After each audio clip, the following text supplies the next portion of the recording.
बड़ी अपडेट इस समय सामने आ रही है और खबर ये आ रही है कि कैसे दोनों देश रूस और यूक्रेन युद्ध बंद कर सकते हैं और सीज फायर को एक अंजाम दे सकते हैं, जिससे कई लाखों परिवारों का घर उजड़ने से बच सकता है। जी हाँ, बिल्कुल सही सुन रहे हैं, क्योंकि इस वक्त यही अपडेट सामने आ रही है। और आखिरकार इस जंग को रुकवाने की जिम्मेदारी किसने ली, ये जानते हैं। क्या रुक जाएगी देखो खबर सामने आ रही है, क्या रुक जाएगी रूस यूक्रेन जंग? पुतिन के राजनयिक ने दिया बड़ा अपडेट, बातचीत के लिए तैयार हुए मॉस्को। देखो रसिया यूक्रेन वॉर, इवानोव ने याद दिलाया 16 मई, 2 जून और 23 जुलाई को पहले भी इस्तांबुल में दोनों देशों के बीच वार्ताएं हो चुकी हैं, लेकिन उनका परिणाम सकारात्मक नहीं रहा। मतलब दोनों देश नहीं चाहते कि युद्ध रुके, लेकिन यूक्रेन युद्ध के बीच रूस ने एक बार फिर शांति की पहल का संकेत दिया है।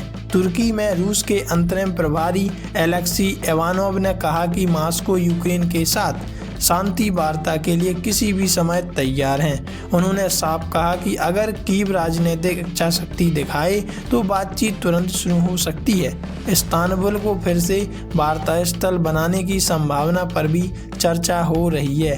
मॉस्को ने कहा कि वह यूक्रेन के साथ शांति प्रक्रिया को आगे बढ़ाने के लिए किसी भी समय बातचीत के लिए तैयार है।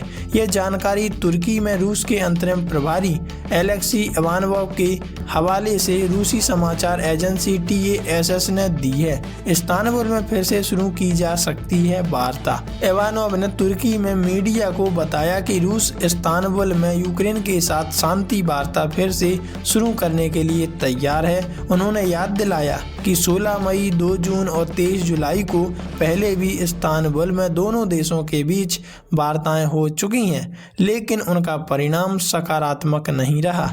हम बातचीत के लिए हमेशा खुले हैं, एलेक्सी इवानोव। रूसी राजनयिक ने कहा कि हमने बार बार यह दोहराया है कि रूस यूक्रेनी पक्ष और उनके प्रतिनिधिमंडल के साथ सीधी बातचीत जारी रखने के लिए तैयार है।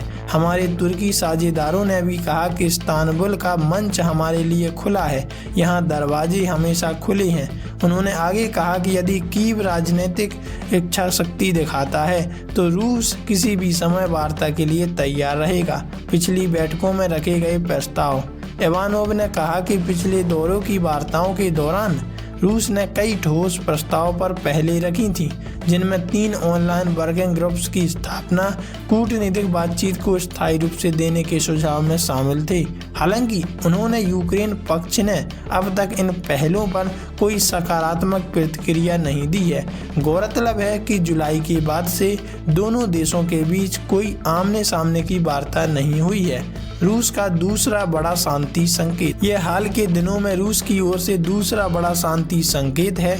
इससे पहले 24 अक्टूबर को राष्ट्रपति व्लादिमीर पुतिन के करीबी और रूस के विशेष दूत कैरिली दिमित्रिव ने CNN को दिए इंटरव्यू में कहा था कि रूस, यूक्रेन और अमेरिका कूटनीतिक समाधान की काफी करीब हैं। दिमित्रिव हाल ही में अमेरिकी अधिकारियों के साथ बैठक के लिए अमेरिका गए थे। उन्होंने कहा था कि रूस केवल संघर्ष विराम नहीं चाहता, बल्कि इस युद्ध का स्थायी और अंतिम समाधान भी चाहता है। वैसे आपके हिसाब से आप इस पर क्या राय रखोगे, कमेंट में जरूर बताइएगा।